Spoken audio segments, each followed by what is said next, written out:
요한복음 8장 30절부터 36절까지 말씀 우리 함께 합독하도록 하시겠습니다.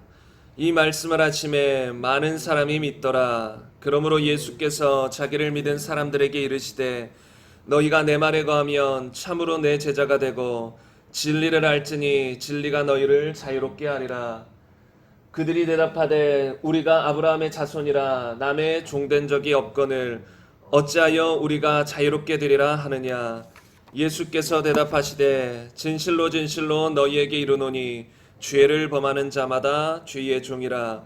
종은 영원히 집에 거하지 못하되 아들은 영원히 거하나니 그러므로 아들이 너희를 자유롭게 하면 너희가 참으로 자유로우리라. 아멘. 오늘은 죄의 종이라는 제목으로 함께 말씀을 나누고자 합니다. 오늘도 여러분께서 말씀을 들으실 때 우리는 사람을 향해서 모인 것이 아니에요. 사람의 말씀을, 사람의 이야기를 듣기 위해서 모인 것도 아니고 오직 하나님의 말씀을 듣기 위해서 모였기 때문에 여러분께서 마음을 활짝 열고 들으시기 바랍니다. 우리가 말씀을 듣다 보면 크게 미혹되는 부분이 무엇이냐면 자신의 과거의 생각들, 그것을 통해 항상 말씀을 봐요.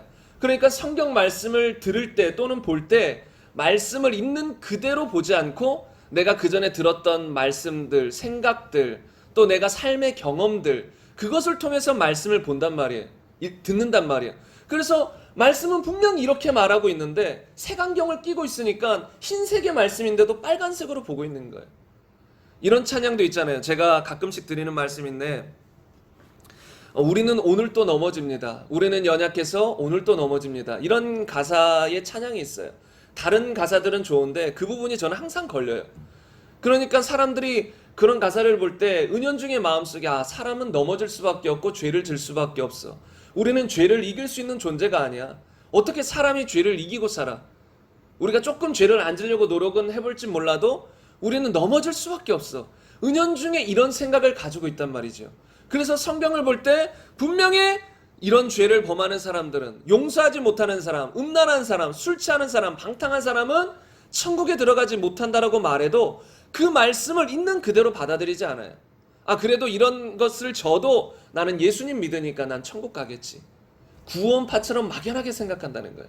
그래서 우리가 이 시간 말씀을 들을 때도 나의 생각은 내려놓고 제가 말씀 구절들을 많이 여러분과 함께 나눌 거예요. 그런 말씀들을 볼 때 말씀 구절 가운데 저런 말씀이 있었구나. 나의 생각을 더하지 마시고 말씀을 있는 그대로 함께 나눴으면 좋겠습니다. 오늘은 죄의 종에서 대해서 계속 나눌 것인데요. 지금 말씀을 나누는 것이 계속 신앙생활 바로 알기입니다. 많은 사람들이 신앙생활을 한다고 하는데 많은 경우 출발도 되지 않은 경우들이 많아요. 신앙생활의 출발. 그러니까 10년, 20년을 교회 다니고 예수님을 믿는다고 했지만 제가 봤을 때는 저는 겉모습만 보고 전부를 못 보지만 하나님이 보셨을 때는 아직 신앙생활의 출발도 못한 경우들이 많이 있을 수 있다는 거예요. 목사님께서 그러셨잖아요. 제가 평생을 신앙생활 했지만 신앙생활 한 것 같지가 않다고. 그러니까 내가 무슨 신앙생활을 했지? 지금까지 신앙생활 한 것이 무엇이지?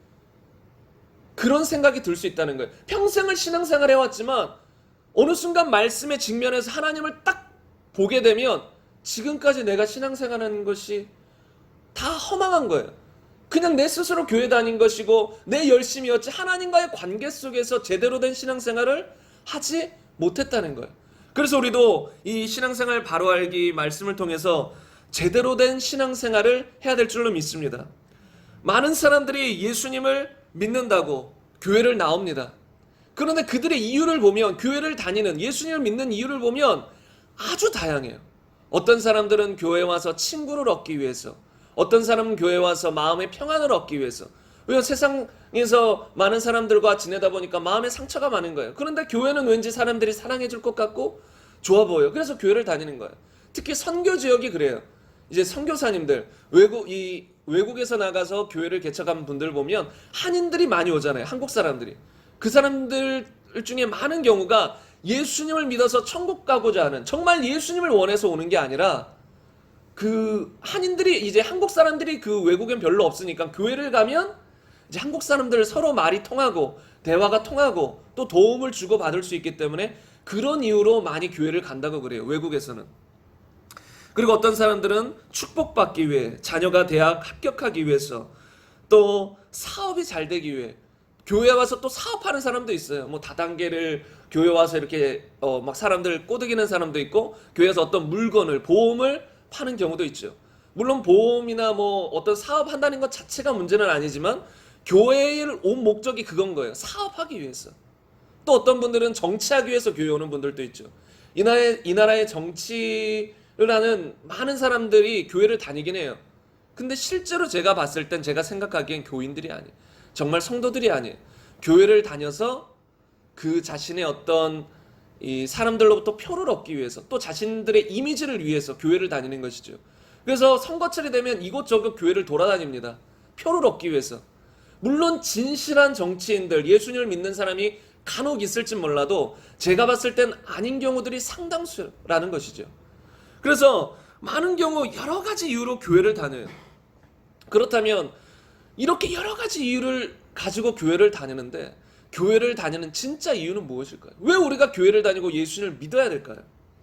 요한복음 6장 66절부터 68절까지 말씀 함께 보겠습니다. 제가 읽겠습니다. 그때부터 그의 제자 중에서 많은 사람이 떠나가고 다시는 그와 함께 다니지 아니하더라. 예수께서 12 제자에게 이르시되 너희도 가려느냐? 시몬 베드로가 대답하되 주여, 영생의 말씀이 주께 있사오니 우리가 누구에게로 가오리이까? 여기서 66절을 보면 그의 제자 중에 많은 사람이 떠나가고, 그 전에 예수님을 따랐던 제자들이에요. 그런데 그들이 받아들이기에 거북스러운 말씀, 받아들이기 어려운 말씀을 하니까 다 떠나가는 거예요. 그리고 다시는 그와 함께 다니지도 않아요. 교회를 다니는 사람들이 여러 가지 목적으로 교회를 다닌다고 했잖아요. 그런데 그 목적에 부합하는 말씀을 전하지 않으면 그들은 떠나가는 경우들이 많아요. 예를 들어 자녀의 축복을 받기 위해서, 내가 어떤 사업이 잘 되기 위해서 교회를 왔는데 그런 얘기를 안 해줘요. 계속 축복해줘야 되는데 축복을 안 해주고 회개하라고 외치고 예수님 잘 믿어야 된다고 외치니까 그들이 원하는 말씀을 안 하는 거예요. 그러니까 교회를 떠나는 거예요. 자신들이 원하는 말씀을 안 하니까. 그래서 저와 같은 목사님들이 유혹을 받는 게 무엇이냐면, 성도들이 원하는 말씀을 해야 한다는 유혹을 받아요. 왜요? 성도들 떠나면 안 되니까. 두렵잖아요. 성도들 떠나면 교회가 계속 작아지고, 그 두려운 거예요, 목사님 입장에서. 그러니까 하나님을 바라보지 못하고 사람을 바라보며 하나님을 기쁘시게 하려는 것이 아니라 사람을 기쁘게 하려고 사람에게 초점 맞춰서 설교를 한다는 것이죠. 지금은 돌아가셨지만 한국에 정말로 많은 목회자들이 존경하는 목사님이 있습니다. 이제 여러분도 아시겠지만 옥하는 목사님이라는 분이 계세요. 그런데 그분이 월드컵 경기장에서 이제 큰 집회를 할 때 엄청난 회개의 이 고백을 한 적이 있어요. 그러니까 평생을 목회해 왔잖아요. 그런데 본인은 행함 있는 산 믿음이 있어야 천국 가는 걸 알았어요. 회개해야 천국 가는 걸 알았어요. 알매도 불구하고 성도들에게 말하지 못했다라고 고백하더라고요. 본인이 목사임에도 불구하고 성도들에게 그 말을 하지 못했대요. 왜요? 성도들이 싫어하니까. 성도들이 떠나갈까봐. 성도들의 눈치를 보면서 그런 회개의 메시지를, 행함 있는 산 믿음, 바른 믿음을 전하지 못했다라고 회개하더라고요. 여러분, 이런 목사님들이 의외로 많을 수 있고, 또 어떤 목사님이 그 옥하는 목사님에 대해서 말하면서 이제 많은 사람들이 옥하는 목사님 그 고백을 보고 참 대단하다, 맞다, 우리도 바른 마음을 가지고 회개를 외쳐야 된다 라고 마음을 가진 목사님들도 많을 거예요. 근데 그 목사님은 한탄하더라고요. 목사로서 어찌 저럴 수 있는가, 이해를 못하더라고요.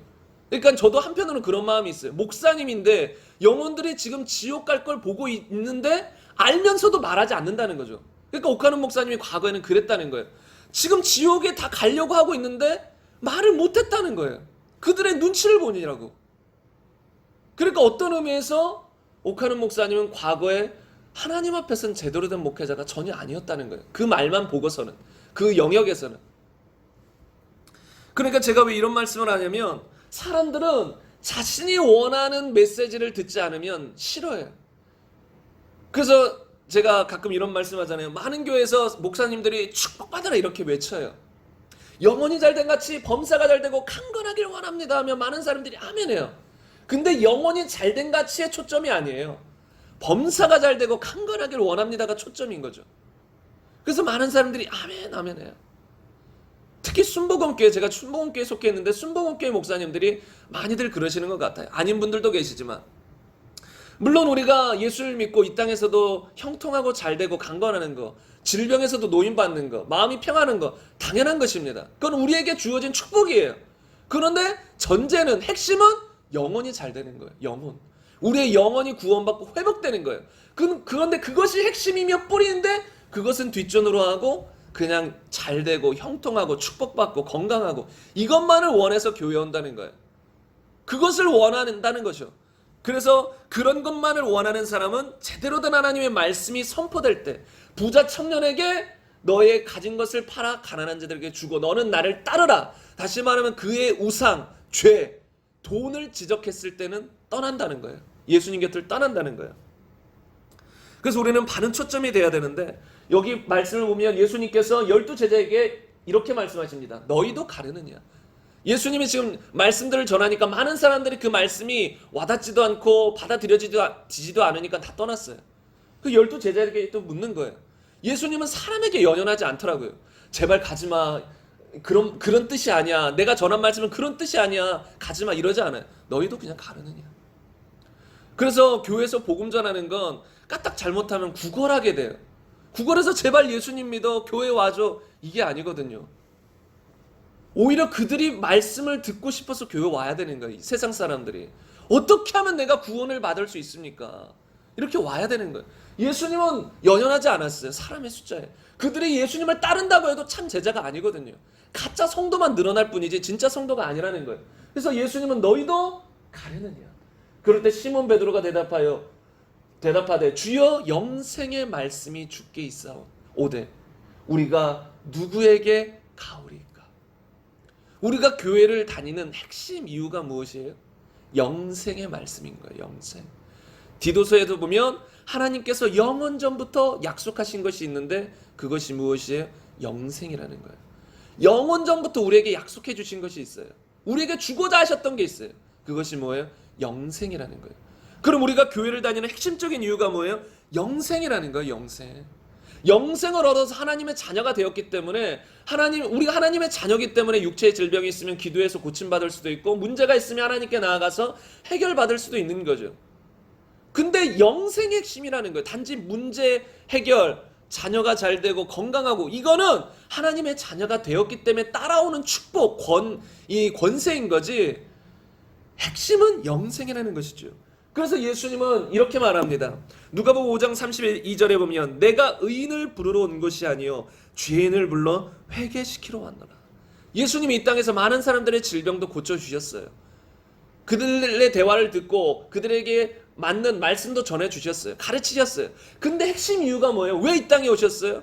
의인을 부르러 온 것이 아니라 죄인을 불러 회개시키러 왔다. 곧 영생을 주러 왔다는 것입니다.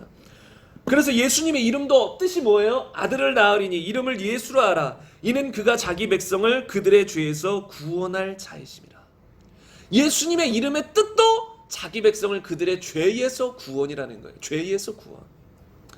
한 구절 유명한 말씀 보겠습니다. 요한복음 3장 16절 보면 하나님이 세상을 이처럼 사랑하사 독생자를 주셨으니 이는 그를 믿는 자마다 멸망하지 않고 영생을 얻게 하려 하심이라.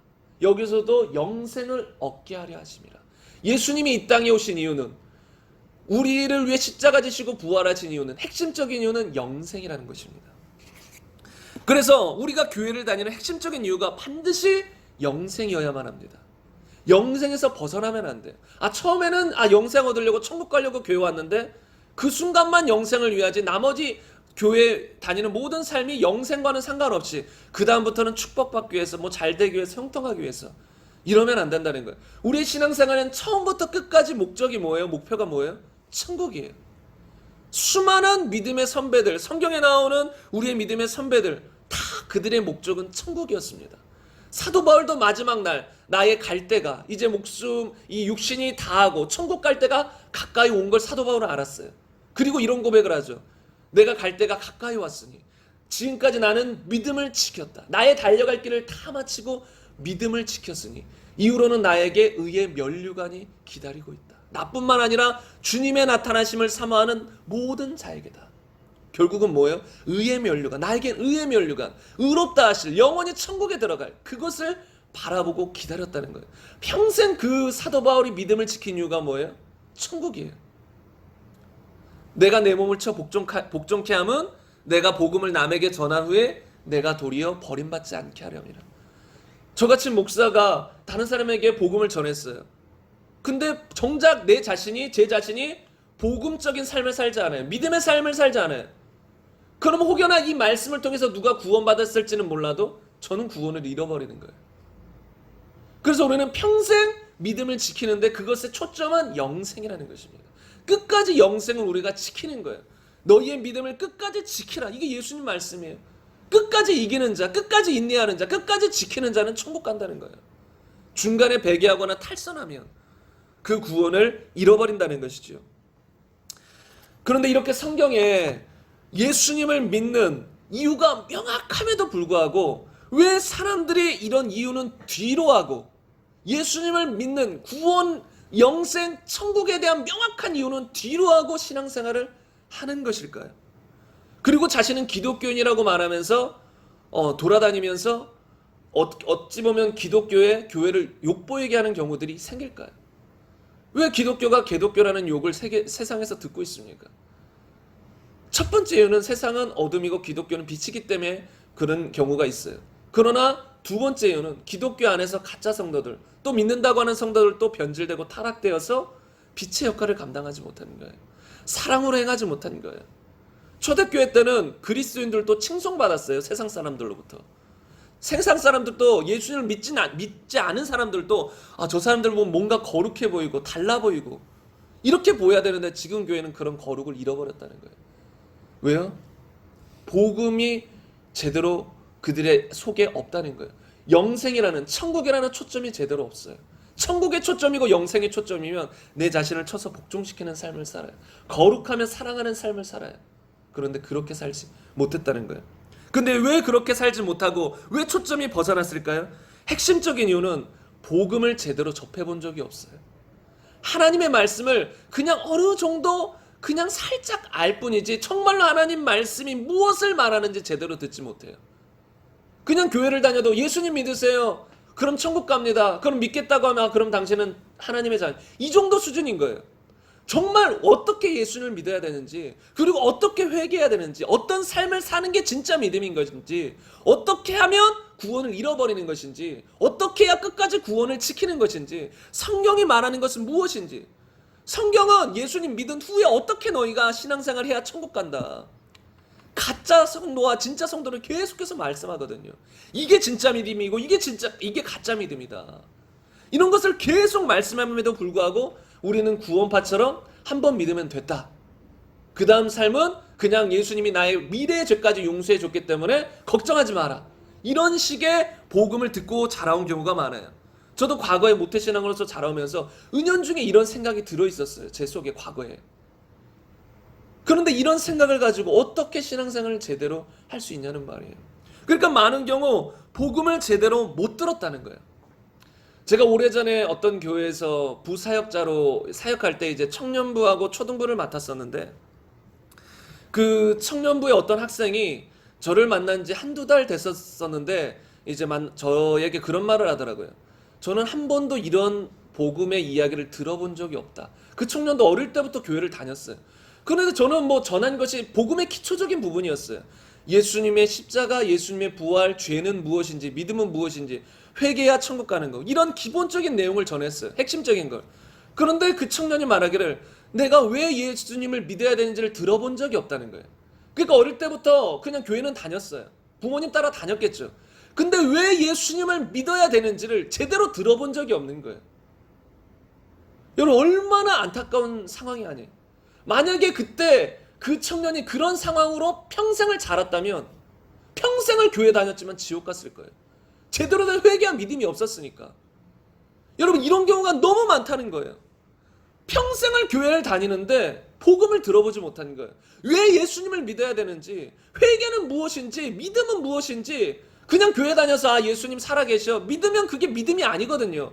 그건 믿음의 기초 중에 기초예요. 그건 기본인 거예요. 마귀도 귀신도 가지고 있는 믿음. 예수님의 존재는 귀신도 믿어요. 귀신이 알고 벌벌 떨어요. 예수님이 하나님의 아들인 걸 알고. 그 믿음은 귀신도 아는데 그 정도 믿음을 가지고 나는 이제 그래도 기독교인이야 이렇게 살아가는 사람들이 많다는 거예요. 왜요? 복음을 모르니까. 들어본 적이 없으니까. 그래서 많은 경우 복음을 알지 못해서 이 복음의 출발도 제대로 되지 못한 경우들이 너무 많다는 거예요. 교회는 다니지만 직분은 받아서 집사님, 권사님, 장로님은 되었지만 심지어 목사가 되어도 복음을 모르는 경우들이 많아요. 복음을 모르는 경우들이. 그래서 오늘 우리는 이 복음을 제대로 출발부터 제대로 알아야 될 줄로 믿습니다. 제가 지난주와 지지난주에 거쳐서 자기 자신을 잘 알아야 된다. 나의 실상을 알아야 된다. 사람들이 보는 나 말고 정말 하나님이 보는 나의 모습. 그 모습은 어떤 모습일까? 이거에 우리가 직면해야 된다는 것을 여러분과 나눴습니다. 왜냐하면 우리의 죽음은 언제 다가올지 모르잖아요. 태어난 날은 다 알지만 죽는 날은 아무도 몰라요. 근데 그 육체의 죽음은 별거 아니에요. 그 다음에 두 번째 죽음, 둘째 사망, 지옥에 가는 것이 끔찍한 것이죠. 그것 때문에 우리는 이 땅에 있을 때 반드시 나의 영적인 실상을 바로 알아야 돼요. 내가 지금 하나님의 자녀로서 속해 있는가? 마귀의 자녀로서 속해 있는가? 내가 빛의 자녀인가? 어둠의 자녀인가? 실상을 볼 줄 알아야 돼요. 교회 안에 다녀도 분명히 하나님의 자녀와 마귀의 자녀는 나뉩니다. 어떤 분들은 이렇게 말해요. 기도하시는 분들, 좀 유명한 분들은 교회를 다니는 성도들 중에 한 20%만 구원받을 것이다. 정확한 건 하나님만 아시겠지만 교회를 다니는 성도들 중에서도 한 20% 정도만 구원받을 것이다. 그 정도로 교회 안에서도 구원받는 확률이 적다는 거예요. 구원파적인 복음만 듣고 제대로 된 복음을 듣고 자라지 못했기 때문에 교회를 평생 다녀도 구원받을 확률이 적다라는 것이죠. 그래서 우리는 우리 자신의 실상을 알아야 됩니다. 내가 얼마나 하나님 앞에서 죄인인지, 어떤 죄인인지, 얼마나 끔찍한 죄인인지를 알아야 성경이 말하는 심령의 가난의 상태가 되는 거예요. 심령의 가난한 사람만 어디 들어갑니까? 천국에 들어가요. 예수님 말씀하신 산상수훈 첫 번째잖아요. 심령이 가난한 자는 복이 있다. 너희가 참 복되다. 천국이 너희 것이기 때문이다. 역으로 말하면 뭐예요? 심령이 가난하지 못하면 천국이 너희 것이 아니라는 거예요. 근데 심령의 가난이 어떻게 올까요? 나의 실상을 알아야 돼요. 여러분, 내가 부자예요. 겉으로 부자예요. 그리고 마음도 부자예요. 그럼 심령의 가난이 올 수 있을까요? 다른 것들은 꽉 가득 채워져 있는데 막 심령이 가난해서 통곡하고 주 앞에서 마음을 낮추고 겸손하고 세리처럼 주님 나는 죄인입니다. 얼굴도 못 뜨고 나를 구원하소서 용서하소서 이럴 수 있을까요? 절대 못합니다. 자신의 실상을 알지 못하는 사람은 절대 그런 말을 할 수 없어요. 그래서 제가 지금 복음의 더 구체적인 내용으로 들어가기 전에 계속 나의 실상을 알아야 됨을 여러분에게 나누는 거예요. 여러분, 예수님 믿어야 됩니다. 회개해야 됩니다. 여러분은 끔찍한 죄인입니다. 철저히 회개해야 합니다. 그런데 내가 끔찍한 죄인인 걸 못 깨달으면 그런 말씀을 듣고도 제대로 된 회개가 될 수가 없어요. 그리고 내가 죄인인 걸, 그러니까 어느 정도 조금 죄인이긴 죄인이라고 인정할지라도 성경이 말하는 그 정도의 끔찍한 죄인인 거는 본인이 인정하지 못하거든요. 그러니까 제가 삶 속에서 뭐 좀 거짓말한 거, 좀 뭐 잘못한 거 그거 죄송합니다. 그 정도 회개 멈추는 거예요. 성경이 말하는 진정한 회개까지 나아가지 못한다는 거예요. 그래서 우리는 나의 실상을 알아야 된다는 거죠. 그런데 우리가 우리의 실상을 어떻게 알 수 있을까요?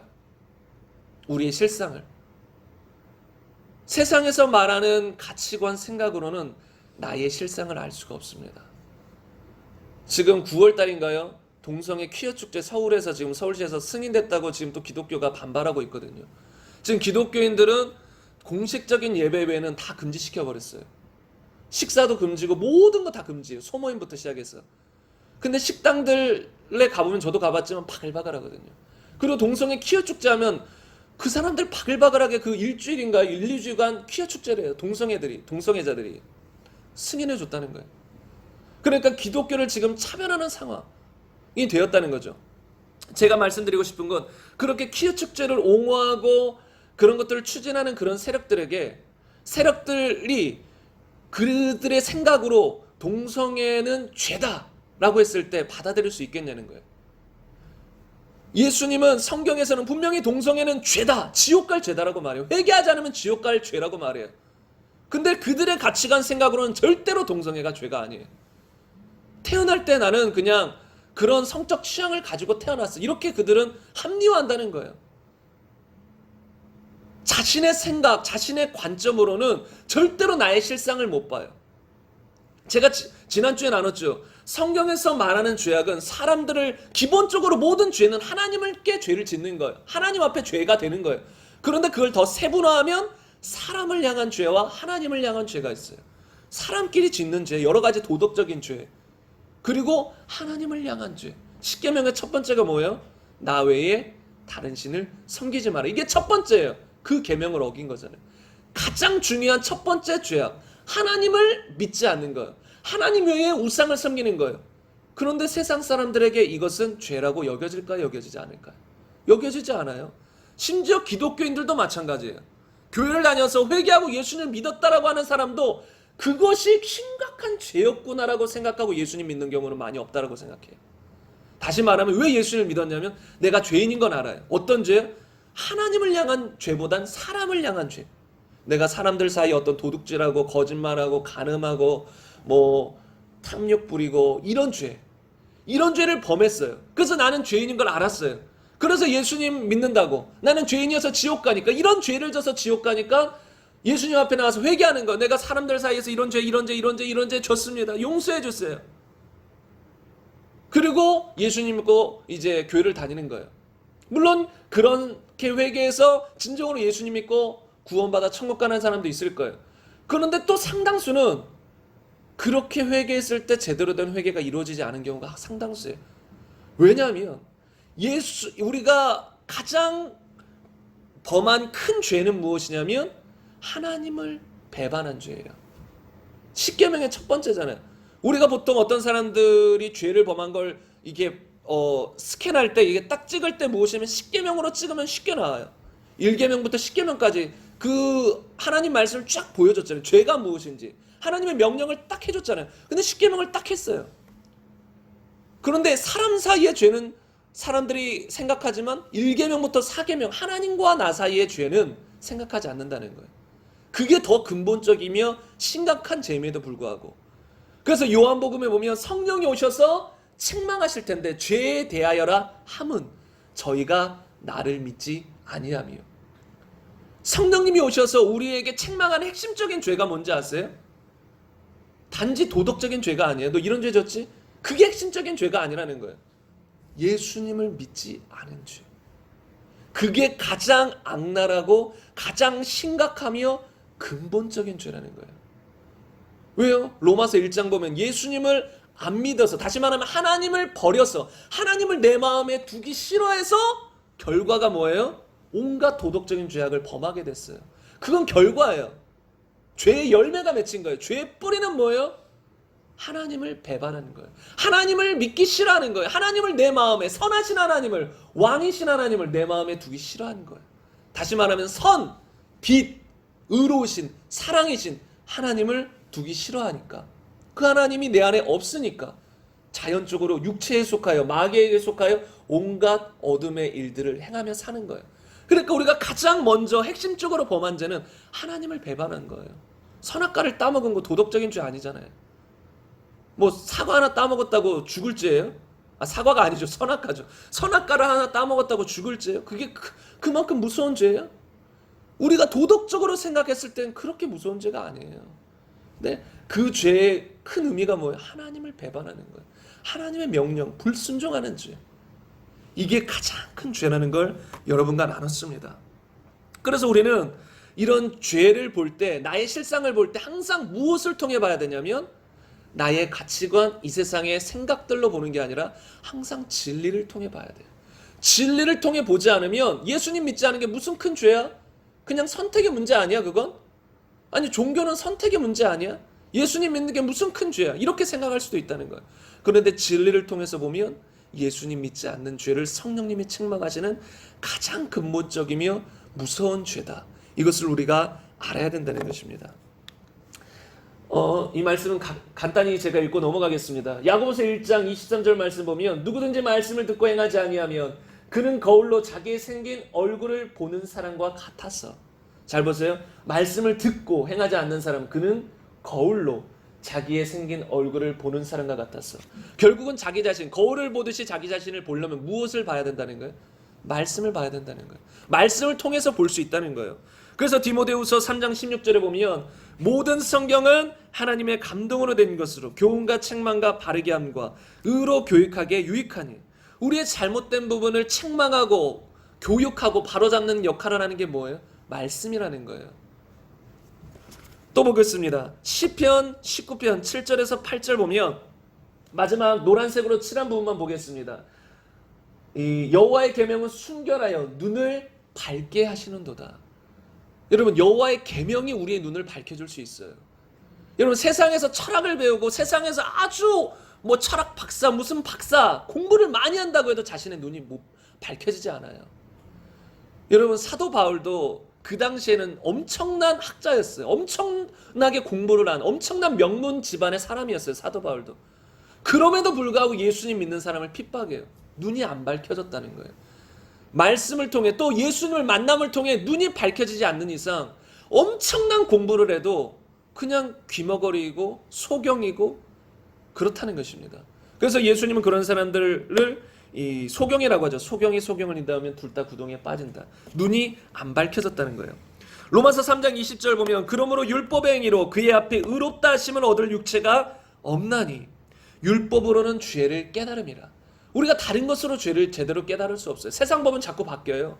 지금 동성애도 이제는 죄가 아니에요. 차별금 통과되면 오히려 더 인정해줘야 되고, 지금은 간음한 거 하는 것도 이 헌법으로 이제 처벌할 수가 없어요. 형사법으로 처벌할 수가 없어요. 왜? 간음죄가 폐지됐으니까. 낙태도 이제 합법적으로 내년부터인가요? 벌써 법은 통과됐고 유예 기간이 있고 내년부터 낙태도 합법적으로 할 수 있어요. 그러니까 세상 법으로는 온전히 내 자신의 실상을 못 봐요. 이게 죄인지 이게 죄가 아닌지 못 봐요. 다 변질돼 버렸기 때문에. 그런데 무엇을 통해 깨달을 수 있어요? 무엇을 통해 깨달을 수 있어요? 죄를 죄로 여기지 아니하였다. 죄가 율법이 있기 전에도 세상에 있었으나 율법이 없었을 때는 죄를 죄로 여기지 아니하였다. 다시 말하면 율법을 있기 전에도 죄는 있었어요. 하나님 말씀이 이거는 죄야 알려주기 전에도 죄는 죄인 거예요. 근데 그전에는 몰랐죠. 사도 바울도 이런 고백을 해요. 율법이 탐심을 알려주지 않았더라면 탐심인 줄 몰랐다. 마찬가지예요. 죄를 죄로 여기지 아니었다는 거예요. 그런데 율법이 옴으로 말미암아 죄를 깨닫게 되었다는 것이지요.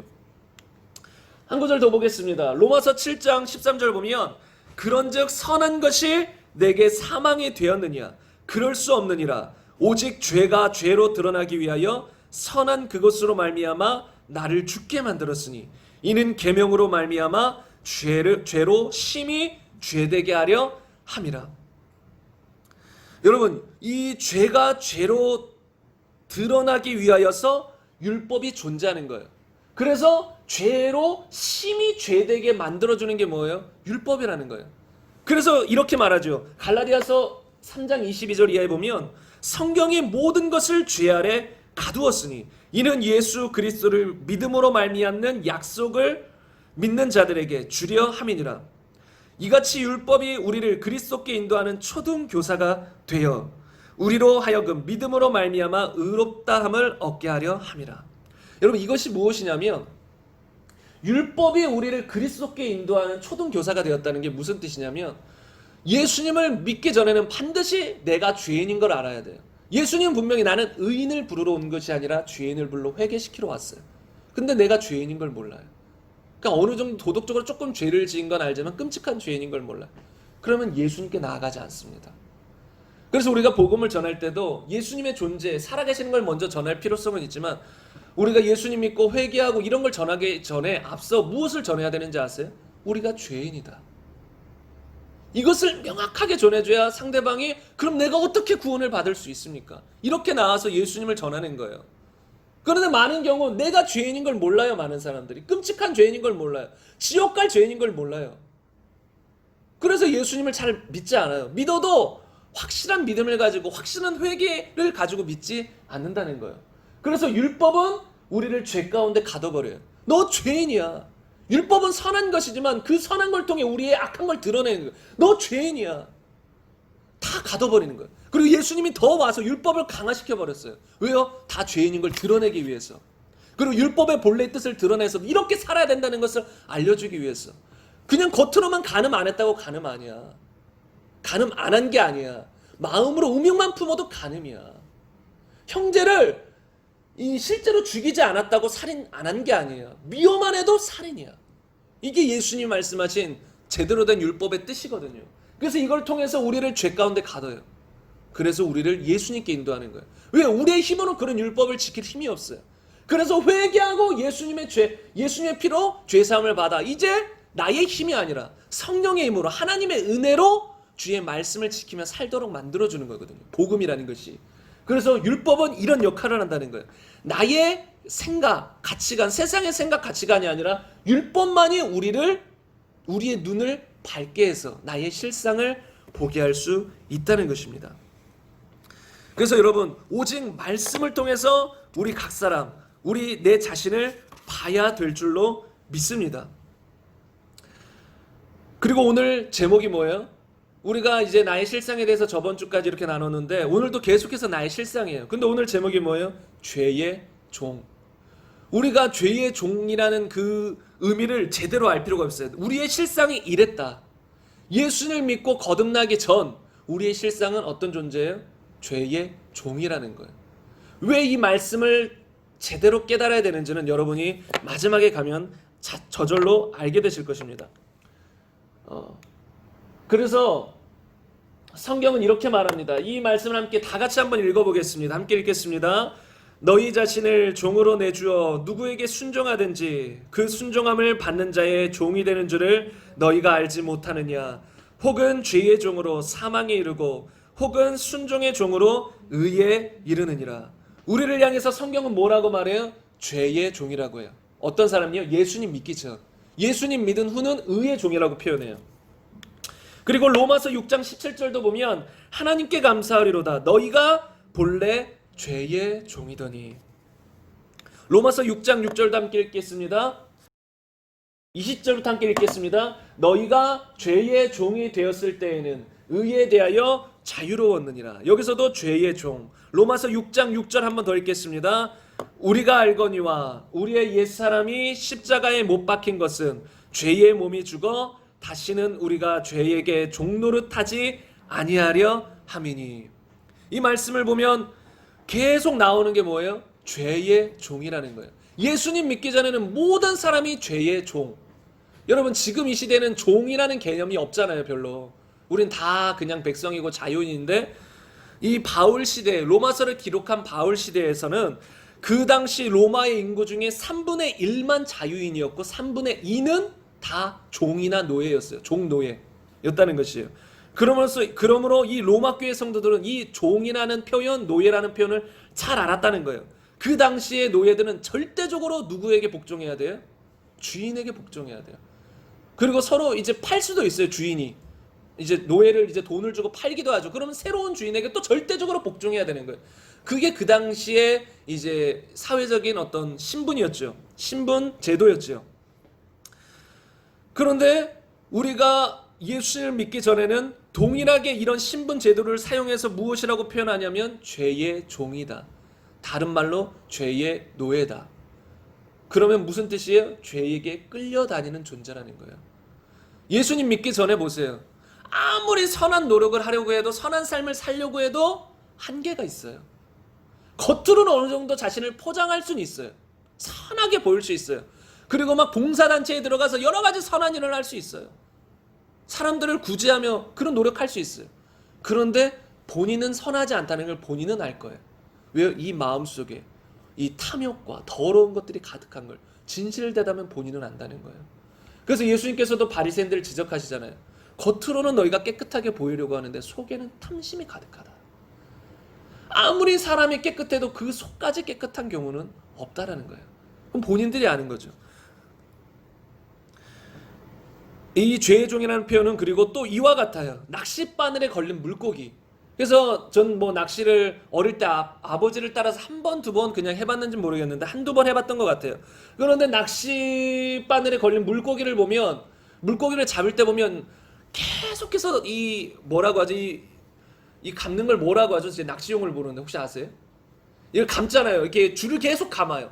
줄을 계속 감는데 계속 감다가 몇 번 풀어져요.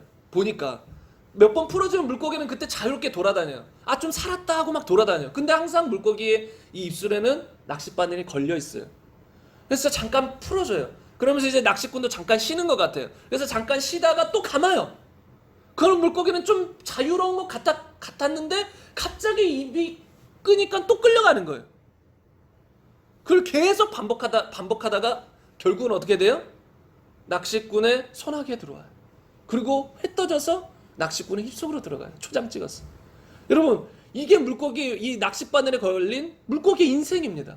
이게 물고기의 인생이에요. 우리 인생과 같아요. 예수를 믿지 않는 모든 사람은 어느 순간 자신은 자유롭게 산다라고 생각이 들어요. 그런데 마귀가 끌면, 영적으로 끌어버리면, 영적으로 마귀가 그런 안 좋은 환경을 만들어버리면 어느 순간 죄악된 삶을 살아가는 자신의 모습을 보게 돼요.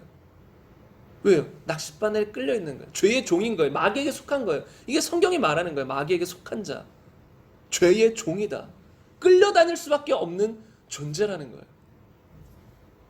그래서 뭐 이런 말도 있잖아. 넌 내 손아귀에 있어. 아무리 발버둥 쳐서 못 벗어나. 너가 발버둥 쳐봤자 잠깐 이 안에서만 돌아다닐 뿐이지 내 손아귀에서 못 벗어나. 그게 마귀가 온 인류를 향해서 하는 말입니다. 너 스스로 자유롭다라고 생각하고 자유롭게 돌아다닐 수 있지만 결국은 넌 내 손아귀에 있어.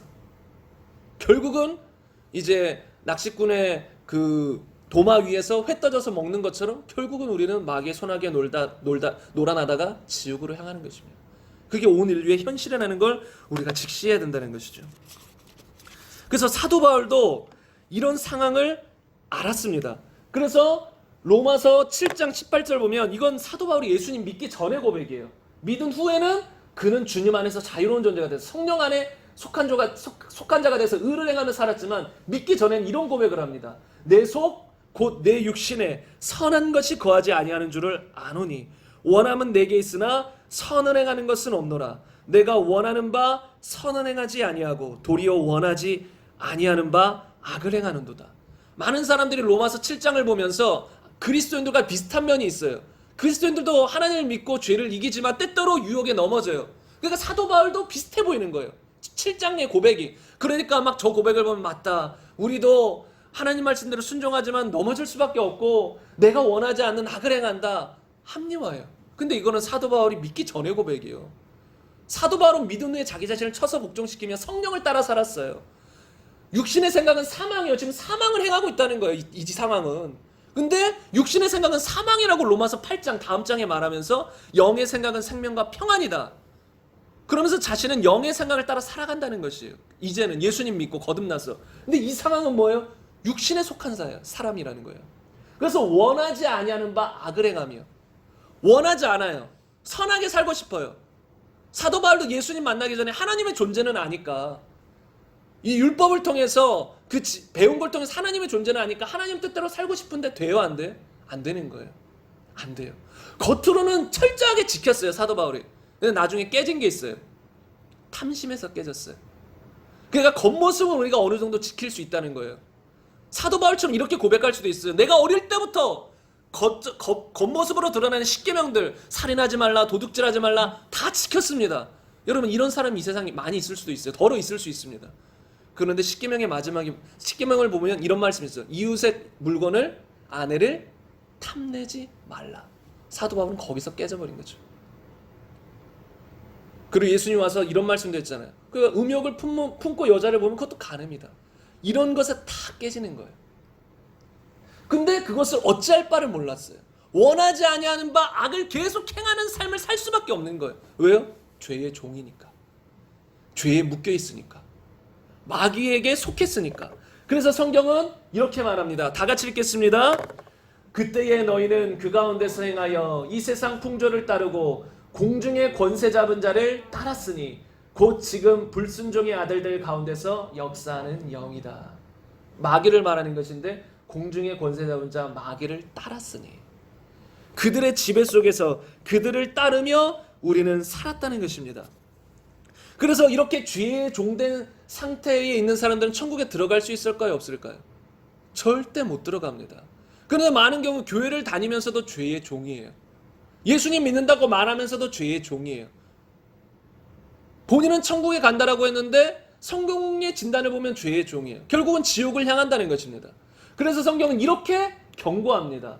저번 주에도 나눴던 말씀인데 다시 한번 읽어보겠습니다. 함께 읽겠습니다. 불의한 자가 하나님의 나라를 유업으로 받지 못할 줄을 알지 못하느냐. 미혹을 받지 말라. 음행하는 자나 우상 숭배하는 자나 간음하는 자나 탐색하는 자나 남색하는 자나 도적이나 탐욕을 부리는 자나 술 취하는 자나 모욕하는 자나 속여 빼앗는 자들은 하나님의 나라를 유업으로 받지 못하리라. 불의한 자는 하나님의 나라를 유업으로 못 받아요. 근데 이것은 누구에게 편지하는 거예요? 고린도 교회 성도들에게 하는 거예요. 성도들 향해서 경고하는 거예요. 이런 사람들 하나님의 나라를 유업으로 받지 못한다. 동일한 것이 갈라디아 교회 성도들에게도 경고하고 있어요. 다 같이 읽겠습니다. 육체의 일은 분명하니 곧 음행과 더러운 것과 호색과 우상 숭배와 주술과 원수 맺는 것과 분쟁과 시기와 분냄과 당짓는 것과 분열함과 이단과 투기와 술 취함과 방탕함과 또 그와 같은 것들이라. 전에 너희에게 경계한 것 같이 경계하노니 이런 일을 하는 자들은 하나님의 나라를 유업으로 받지 못할 것이요. 여기서 보면 전에 너희에게 경계한 것 같이 성도들을 향해서 전에도 경고했다는 거예요. 전에도 성도들을 향해서 너희가 이런 삶을 살면 절대로 하나님 나라를 유업으로 받지 못한다. 이건 믿음의 삶이 아니라는 것입니다.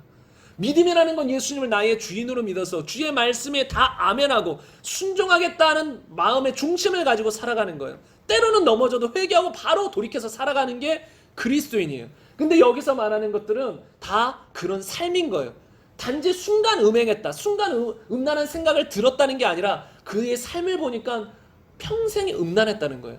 현재 진행형이에요. 회개하는 게 아니라 그냥 음란한 삶을 살아가는 거. 그냥 원수 맺으며 살아가는 거. 순간 누굴 미워하는 게 아니라 미워하는 마음을 품고 살아가는 거예요. 계속 원수 맺고 살아가는 거예요. 계속 우상 숭배하며 살아가는 거예요. 이런 사람들은 믿는 게 아니라는 거예요. 그리고 여기서 잘 보세요. 또 그와 같은 것들이라. 이것만이 아니라는 거예요. 우리 삶 속에 여러 가지 것들. 하나님이 다시 말하면 주인이 아니어서 생겨난 모든 것들. 그런 삶을 살아가는 사람들은 다 하나님 나라를 유업으로 받지 못한다는 거예요. 단지 이런 것을 안 해야 천국 간다는 게 아니라 천국 가는 사람들은 이런 모습이 안 나타난다는 거예요. 절대로. 아주 초신자, 예수님 믿기 시작한 사람도 절대로 이런 모습이 안 나타나요.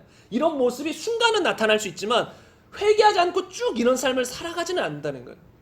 고의적으로 끼고 습관적으로 이런 죄를 범하며 살아가는 건 그리스도인이 아니라는 거예요. 왜요? 예수님 믿으면 이 안에 새로운 생명이 들어와서 변화돼요. 그리고 예수님 믿는다는 것 자체가 예수님이 나의 주인이기 때문에, 예수님을 나의 주인으로 믿는 것이기 때문에 이 중심에는 어떤 중심이 있어요? 나는 오직 주의 말씀에 순종하겠습니다라는 중심이 있는 거예요. 그게 성경이 말하는 믿음이거든요. 내가 이제는 주의 말씀을 다 아멘으로 믿고 그 말씀대로 살겠습니다. 이게 믿음이에요. 성경이 말하는. 그런데 이런 일들이 때로 육체가 연약해서 벌어졌어요. 그럼 믿음 있는 사람은 어떻게 할까요? 바로 회개하지요. 주님 죄송합니다. 주님 죄인 걸 알면서 내가 범했습니다. 용서해 주세요. 돌이킨단 말이에요. 근데 안 돌이켜요. 이런 삶을 살아가요. 그 사람들은 하나님 나라를 유업으로 받지 못한다는 거예요. 왜요? 하나님 자녀가 아닌 거예요. 진짜 믿는 게 아니에요. 그래서 오늘 본문 말씀이 뭐라고 말하나요? 오늘 본문 말씀으로 돌아가 보면 제가 읽겠습니다. 이 말씀을 하시매 많은 사람이 믿더라. 그러므로 예수께서 자기를 믿은 유대인들에게 이르시되 너희가 내 말에 거하면 참으로 내 제자가 되고 진리를 알지니 진리가 너희를 자유롭게 하리라. 참 이상한 말씀을 하세요. 예수님은. 아니 분명히 많은 사람이 믿었어요. 무엇을 믿었어요? 예수님의 말씀을 믿었을 거예요. 예수님을 믿었을 거예요. 왜요? 이 말씀을 하심에 많은 사람이 믿었더라. 그런데 예수님께서 자기를 믿은 유대인들, 믿음이 있어서 교회 나오는 성도들을 향해서 하는 말이 한마디로 너희가 내 말에 거해야 참으로 내 제자가 된다라는 거예요. 그냥 너희가 나의 존재를 믿는 거, 내가 하나님의 이 아들 성자 하나님인 걸 믿는 것, 단지 나의 존재를 믿었다고, 내 말이 사실이다 진리다 그거 믿었다고 내 제자가 아니다라는 거예요. 그 말씀에 실제로 거해야 된다는 거예요. 다시 말하면 그 말씀을 아멘으로 받아들여서 내가 그 말씀대로 살겠습니다, 순종하는 행함 있는 믿음이 있지 않으면 가짜라는 것입니다. 그래서 진리를 알지니 진리가 너희를 자유롭게 하리라. 그랬더니 저 사람들이 의아해요. 그들이 대답하되 우리가 아브라함의 자손이다. 남의 종된 적이 없는데 우리가 왜 자유롭게 되리라 하느냐. 난 지금도 자유로운 자다. 난 남의 종된 사람이 아니다. 난 아브라함의 자식이다. 선민이다. 하나님의 백성이다라고 생각하는 거죠. 근데 예수님 말씀하시죠. 영적인 실상을 말씀하시는 거예요. 우리의 겉모습이 아니에요. 많은 사람들은 겉모습으로 자신의 모습을 나타내요. 아, 나는 뭐 목사님 아들입니다. 아, 나는 뭐 장로님이고 나의 집안은 다 기독교인입니다. 아무 의미 없습니다. 자신의 영적인 실상을 봐야 된다는 거예요. 그런데 그 실상이 뭐예요? 진실로 진실로 너희에게 이르노니 죄를 범하는 자마다 죄의 종이다. 이 사람들은 겉으로는 아브라함의 자손이고 하나님의 백성이지만 계속 죄를 범하는 삶을 살아가는 거예요. 실수로 범하는 걸 말하는 게 아니에요. 죄를 범하는 삶을 살아가는, 죄의 종이라고 했잖아요. 종이 끌려다녔다는 거예요. 그랬더니 죄의 종은 영원히 집에 거하지 못하되 천국에 못 가되 아들은 영원히 거하나니. 그러므로 아들 예수님이 너희를 자유롭게 하면 너희가 참으로 자유롭게 되리라. 여기서 자유롭게 한다는 건 단지 죄값을 용서해 준다는 건 포함하지만 그 이상의 의미죠. 죄의 세력으로부터 너희를 자유롭게 해줄 것이다. 그래서 예수님 믿는 사람은 기본 고백이 나는 이제 죄를 안 짓고 살 거야. 말씀대로 순종하며 살 거야. 이런 고백이 돼야 되거든요. 왜? 예수님의 이 땅에 오셔서 우리를 자유롭게 하는 것이 죄의 세력으로부터 종된 그 상황으로부터 자유롭게 하는 거예요. 그러면 역으로 우리는 더 이상 죄에게 끌려다닐 필요가 있어요? 없어요? 없어요. 그래서 성경은 우리를 의의 종이라고 해요. 근데 여기서도 우리의 자유의지는 필요해요. 내가 내 의지를 가지고 성령님의 그 감동에 말씀에 따라 순종할 것인가 아니면 불순종할 것인가. 아담 때도 그렇고 지금도 마찬가지. 우리는 불순종하려면 불순종할 수 있어요. 하나님이 로봇으로 우리를 만들지 않으셨기 때문에. 이거 에어컨이 지금 물 빨아들이는 소리라서 좀 시끄러울 수 있는데 아담 때든 지금이든 우리는 자유의지가 있어서 내가 불순종하면 불순종할 수 있어요. 그런데 예수님 믿기 전에 어땠어요? 내가 순종하고 말씀대로 살고 싶어도 그게 가능했어요? 불가능했어요? 불가능했어요. 왜요? 육신에 속했으니까. 육신의 생각은 사망이에요. 하나님과 원수가 돼요. 하나님의 뜻에 굴복하지 못해요. 그래서 내가 성령이 오셔서 내가 거듭나지 않은 상태에서는 아무리 하나님 말씀대로 살고 싶어도 육신의 일일 뿐이에요. 근데 성령이 오셔서 내가 거듭났어요. 내 안에 하나님이 계세요. 성령이 계세요. 그러면 그때부터 나는 영에 속한 사람이 되는 것이고 그때부터 우리는 육신대로 살지 않고 말씀대로 살아갈 수 있는 존재가 되는 거예요. 무조건 살아간다는 건 아니에요. 무조건 살아간다면 타락할 사람이 없죠. 예수님 믿는 순간 타락이 없죠. 변질이 없죠. 다 순종해야죠. 근데 타락할 가능성, 불순종할 가능성, 그건 우리의 자유의지가 있기 때문에 언제든지 타락하고 불순종할 수는 있지만 더 이상 내가 노력해도 죄에 끌려다니는 그런 존재는 아니라는 거예요. 이제는 내가 주의 성령을 따라 살아갈 수 있는 거예요. 그러니까 우리는 오히려 이렇게 고백해야 돼. 나는 의롭게 살 수 있다. 나는 죄를 이기며 살 수 있다. 이런 믿음을 가지고 살아야 되는 거예요. 그러다 때로 넘어지면 회개하는 것이지 아예 마음 자세가 나는 넘어질 수밖에 없어. 인간은 연약해. 넘어질 수밖에 없어. 연약해. 이렇게 생각하고 신앙생활하면 당연히 넘어지죠. 누가 안 넘어져? 난 넘어질 수밖에 없다 라는 걸 깔고 가는데 그럼 마귀가 대번 유혹하는데 그럼 대번 그래 난 넘어질 수밖에 없어 합리하면서 넘어진다는 거예요. 그러나 우리는 그런 존재가 아니라는 거예요. 의의 종, 말씀대로 살아갈 수 있는 존재가 되었다는 거예요. 근데 그것이 누굴 통해 가능해졌어요? 아들 예수님을 통해 가능해졌다는 거예요. 복음이 그래서 능력이라는 거예요. 율법은 능력이 없어요. 죄만 지적해줘요. 너 죄인이야 알려줘요. 우리를 의로운 삶으로 못 인도해요. 그런데 복음은 단지 우리의 죄만 책망하고 죄만 용서해 주는 것이 아니라 너희가 의롭게 살 수 있도록 힘까지 공급해 주는 거예요. 무엇을 통해요? 말씀과 성령, 주의 보혈을 통해서 힘을 공급해요. 그래서 성령을 따라 행하라. 그리하면 육체의 욕심을 이루지 아니한다. 성령을 따라 행하는 건 우리 역할이지만 성령이 우리 안에 들어오셔서 우리를 그런 삶으로 계속 감동하시고 이끌어 나가신다는 거예요. 그 힘을 통해서 우리는 말씀대로 살아갈 수 있는 존재가 되었다는 것입니다. 우리가 이것을 아는 것이 상당히 중요합니다. 그래서 다음 말씀 함께 보겠습니다. 로마서 6장 18절 읽겠습니다. 죄로부터 해방되어 의에게 종이 되었다. 이게 예수님 믿는 사람을 표현한 것이죠. 그래서 로마서 6장 14절 보겠습니다. 죄가 너희를 주장하지 못하리니 이는 너희가 법 아래 있지 아니하고 은혜 아래 있음이라. 현대인의 성경으로 보겠습니다. 여러분은 율법 아래 있지 않고 은혜 아래 있기 때문에 죄가 여러분을 지배하지 못할 것입니다.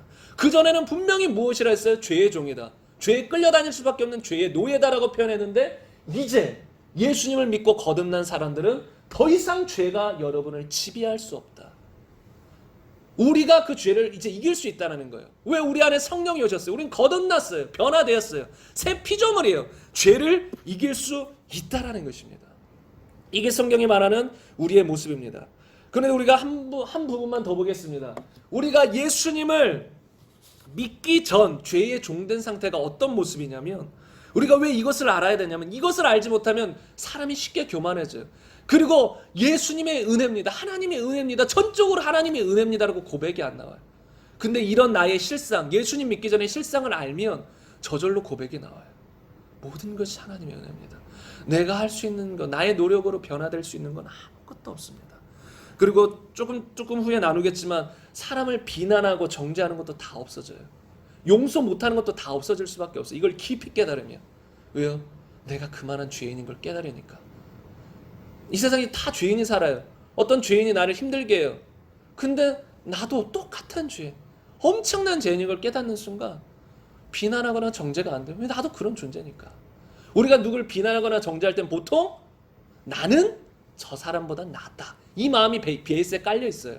나는 저렇진 않아. 누굴 욕하거나 비난하거나 정죄하거나 할 때 기본 베이스 우리 마음속엔 나는 저 정도는 아니야. 나도 죄인이지만 저 정도의 사람은 아니야. 교회 다니는 사람이 왜 저래? 난 저 정도 사람은 아니야. 이게 말하진 않아도 기본 베이스에 깔려 있어. 근데 우리의 실상을 알게 되면 그런 말 못하게 됩니다. 어떤 사람들은 이런 죄에 종된 상태에서 스스로 벗어나려고 해요. 불교를 포함한 많은 종교에서는 수련을 해요. 막 산속에 들어가서 생각을 버려서 자신을 깨끗하게 만들려고, 새롭게 만들려고 노력합니다. 죄에 종된 상태에서 벗어나 보려고. 그래도 될까요? 안 될까요? 안 됩니다. 아무리 노력해도 안 됩니다. 이거는 조금 다른 이야기지만 제가 오래전에 고등학교 때 어떤 선교 단체에 있었었는데, 잠깐 그 단체에서 계속 거의 월화수목 이렇게 가서 말씀 듣고 예배 드리고 그랬었는데, 그 선교사님이 자신의 경험을 말씀해 주더라고요. 본인이 이제 어떤 산에 가서 산기도를 하는데, 이제 내려가잖아요. 산기도 끝나면 당연히 내려가야죠. 내려가는데 속에서 그런 음성이 들리셨나 봐요. 이 산을 떠나지 말라. 더 기도하라는 거예요. 하나님이 떠나지 말고 더 기도하라는 거예요. 근데 이제 아마 그때 임신한 아내가 계셨었나 봐요. 그래서 임신한 아내에게 연락하고 이제 말한 다음에 다시 올라가서 40일 금식 기도를 한 거죠. 40일 동안 못 내려간 거예요. 하나님이 기도하라고 하셨어. 근데 그분이 이제 40일 금식 기도를 하면서 여러 가지 신령한 체험들을 하고 경험을 했어요. 막 사람이 한 일주일간은, 아마 그분도 그랬지만 이제 막 배고프니까 기도를 해도 기도가 아닌 경우가 많아요. 막 치킨이 떠오르고 피자가 떠오르고 막 떠올라요. 근데 일주일 지나고 2주일 지나고 하면 그런 것들 좀 사라져요. 그러면서 막 영이 맑아지고, 뭐 세상 잡소리들 다 사라지니까 막 영이 맑아지고, 그래서 신령한 체험들을 한 경험을 말씀하시면서 그렇게 신령해졌는데 이제 내려갔어요. 40일 기도를 마치고 내려갔어요. 입에 밥이 들어갔어요. 그 다음에 무엇을 하신지 아세요? 본인 이 고백으로 부부 싸움 하셨대요. 막 대판 싸우셨대요. 그러니까 막 신령하게 되었는데 집에 이제 입에 이 밥이 들어가니까 그냥 대판 싸운 거예요. 그러면서 그분이 말씀하시는 게, 사람이 변화되는 건 말씀을 통해 변화돼야 된다. 아무리 영적인 체험을 하고 기도를 많이 해도 어느 정도 도움은 돼요. 신앙생활에 도움이 되고 그 영적인 삶, 말씀대로 살아가는 사람에 반드시 필요한 것이지만, 말씀이 빠져서는, 말씀이 우리 안에 있어서 말씀이 나를 끌고 가지 않고서는 제대로 된 그런 삶을 살지 못한다는 거예요. 그래서 많은 사람들이 노력해도 그 말씀이 내 안에 없는 이상, 말씀의 씨로 우리가 거듭난 것인데 말씀이 내 안에 없는 이상 절대로 죄에 종된 상태에서 못 벗어납니다. 아무리 수련해도 그때뿐이에요. 산속에서 아무리 수련해도 그때뿐입니다. 내려가면 뭐 밥을 먹고 고기를 먹으면 또 혈기가 나고 또 화가 나고 또 싸우고 이럴 수밖에 없어요. 육신이 있기 때문에. 그래서 그럴 때마다 말씀이 있어야 그걸 이기고 승리하는데, 그래서 불교나 많은 사람들은 자신의 죄에 종된 상태를 스스로 벗어나려고 해요. 그런데 불가능해요.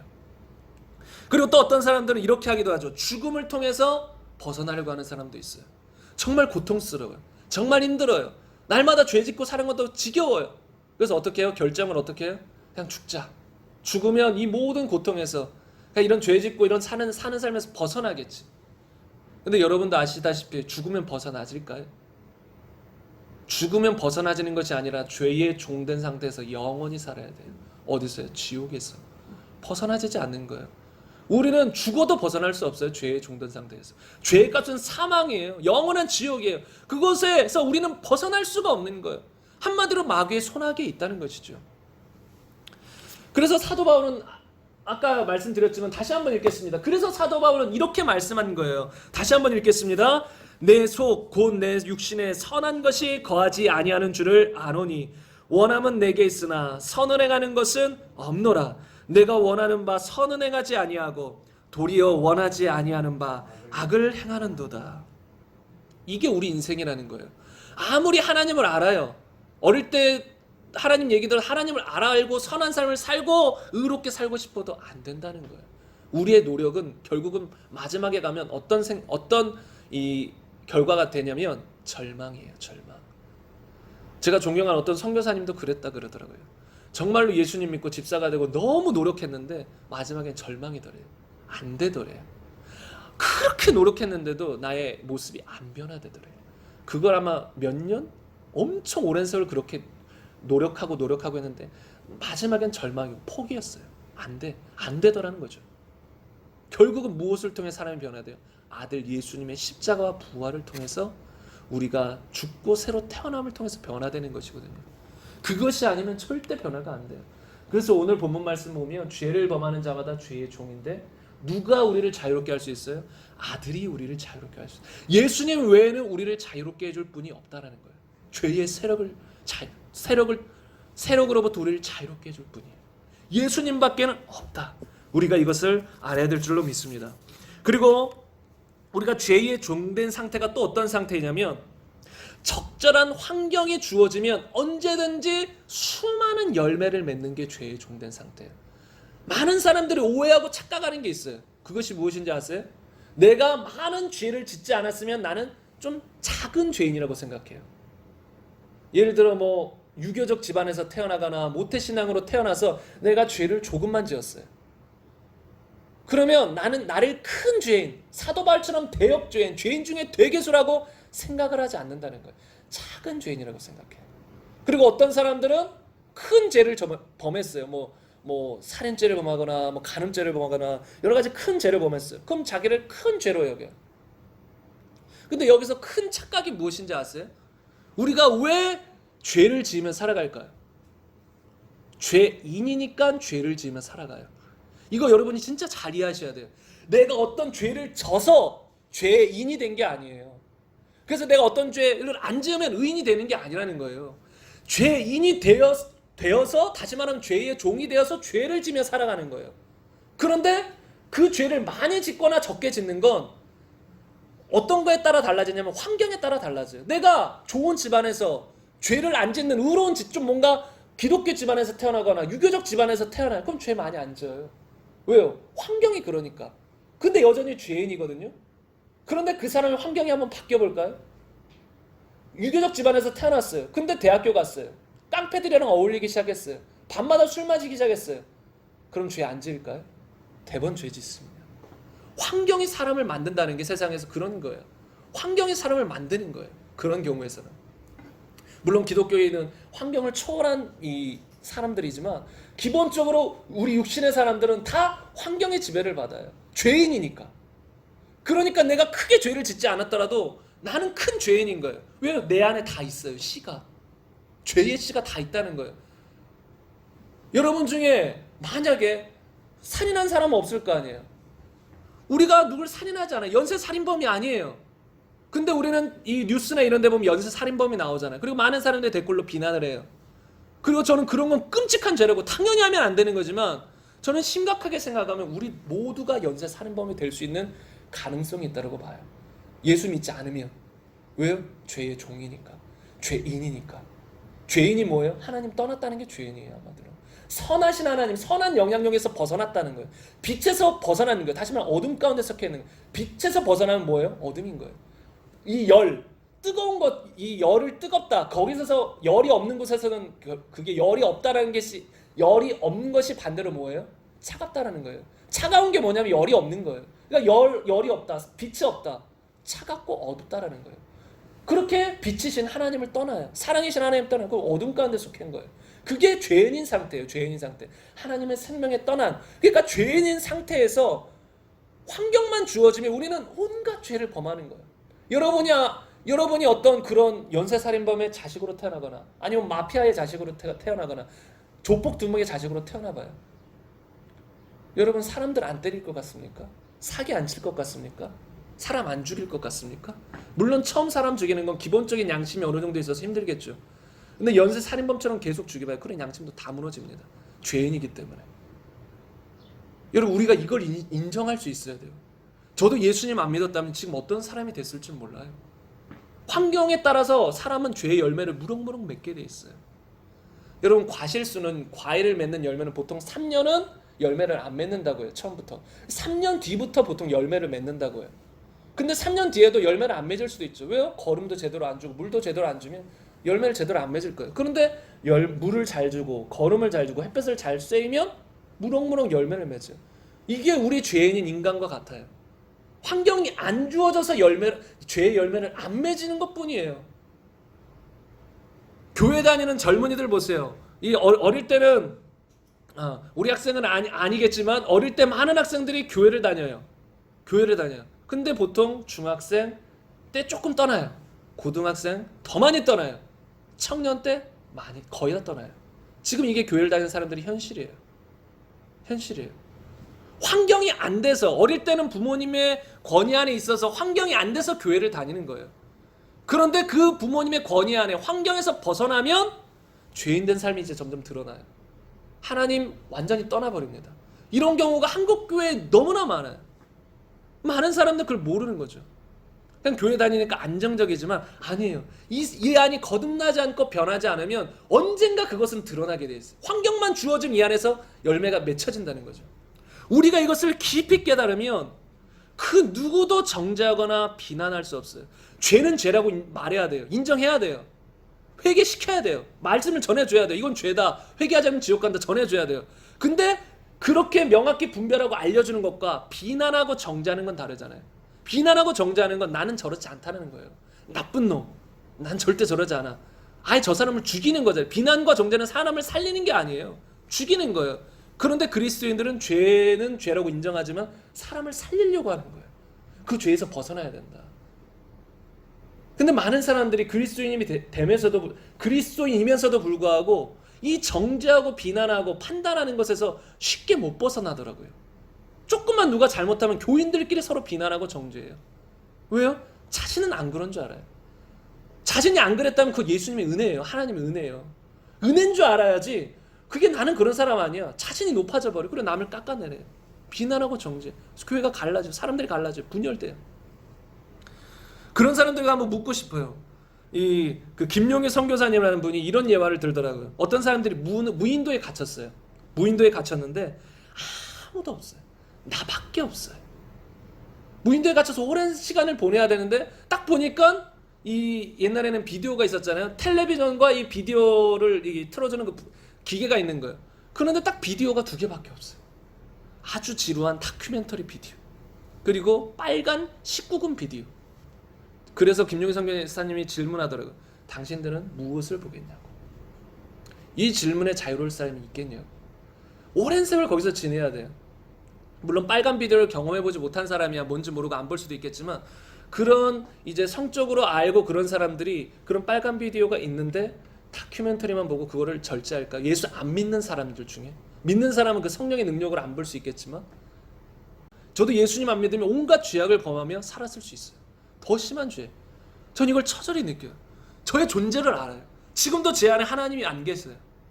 타락돼요. 그럼 저도 그런 삶을 살아갈 수 있다는 거예요. 여러분도 여러분 자신을 한번 바라보시길 바랍니다. 합리화하지 말고 우리 자신을 그냥 교인들은 자꾸 포장하는 데에 도사가 돼 있어요.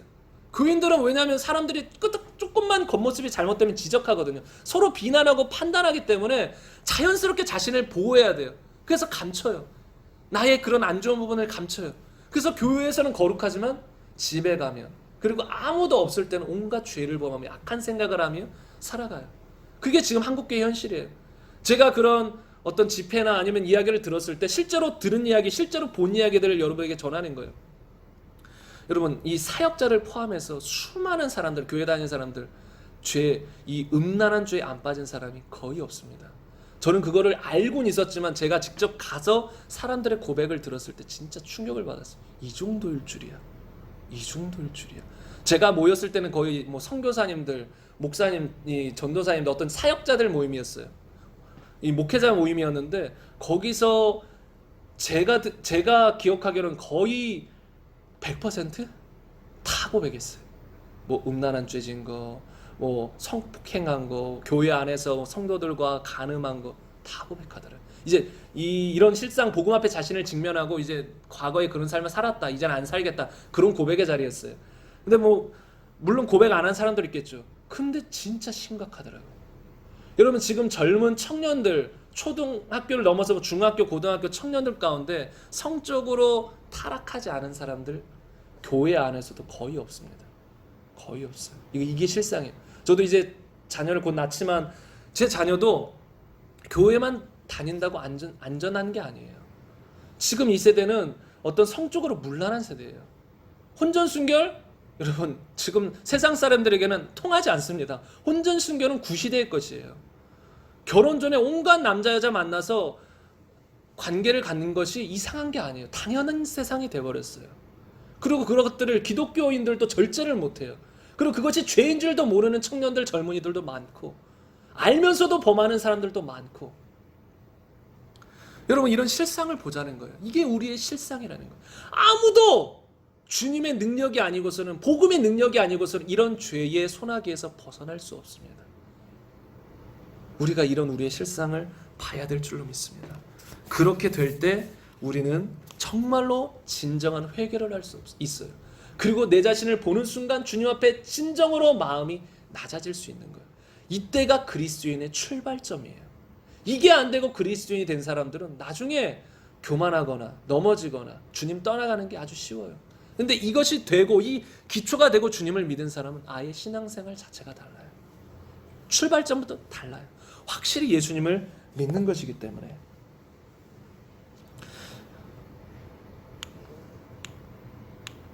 그래서 사도 바울은 이런 고백을 합니다. 이것은 다 같이 읽겠습니다.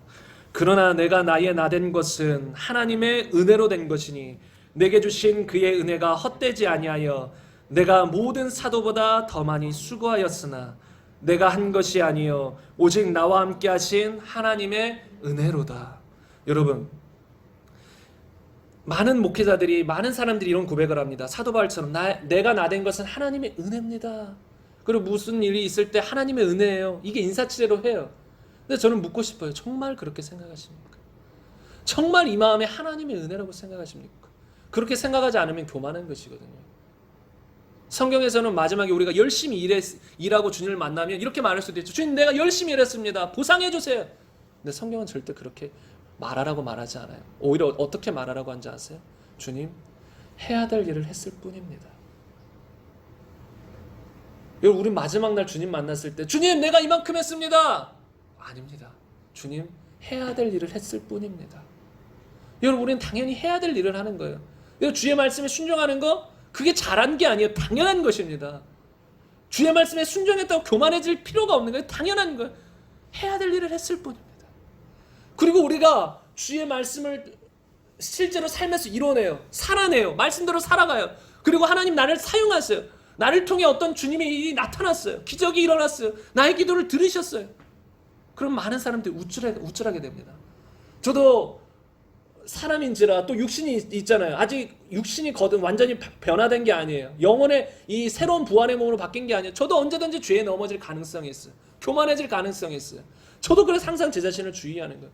그래서 저도 특별히 뭐 사람들이 칭찬하거나 사람들이 와 은혜됩니다, 목사님 말씀 정말 은혜됩니다 할 때 항상 이 안에서 방어막을 치고 있어요. 두려워요. 한편으로는 그런 것에 감사하죠. 하나님이 저를 사용해 주신 게 감사한 걸 같지만 제 자신이 교만해질까 봐 두려워요. 그래서 들을 때 좋으면서도 방어막을 치고 있어요. 교만해지지 않도록. 그 말을 듣는 순간 교만해질 수가 있어요. 이 마음이 높아질 수가 있는 거예요. 그럴 때 저는 항상 오늘 제가 전한 이런 말씀을 생각해요. 나의 존재가 원래 어떤 존재인가? 내가 지금 하나님 말씀에 순종하는 것도 나의 힘이 아니지 않는가? 거듭나서 하나님이 새로운 본성을 주셔서 성령의 능력으로 지금 행하고 있는 거 아닌가? 내 삶 가운데 어떤 주님의 능력이 나타났다. 내가 하는 게 아니지 않는가? 나를 그냥 사용해 주신 하나님의 은혜지 않는가? 이걸 사도 바울은 깊이 깨달은 거예요. 그래서 나의 나 된 것은 하나님의 은혜다. 어떤 능력이 나타나도 아무것도 아니에요. 주님이 하신 것뿐이에요. 주님이 그냥 나를 버리고자 하면 버리는 거예요. 내가 믿음을 저버리면 주님도 나를 저버리는 거죠. 물론 끝까지 회개하고 돌이키길 원하지만 내가 믿음을 버리면 저도 하나님의 구원에서 벗어나는 거예요. 더 이상 하나님이 저를 사용하지 않는 것입니다.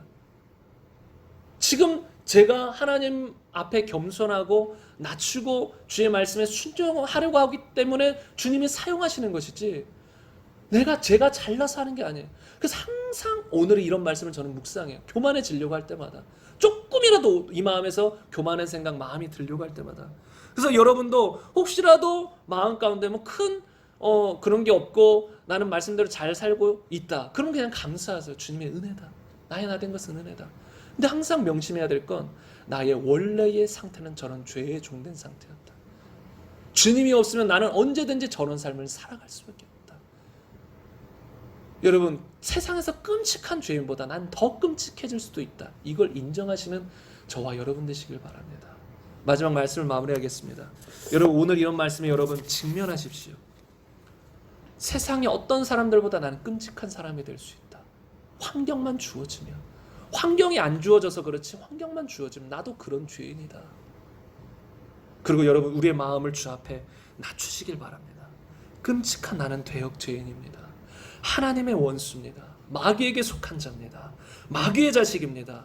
그래서 마귀와 그의 자식들이 예비된 영원한 지옥불에 들어갈 수밖에 없었던 존재입니다. 하나님, 나는 원래 이런 존재입니다.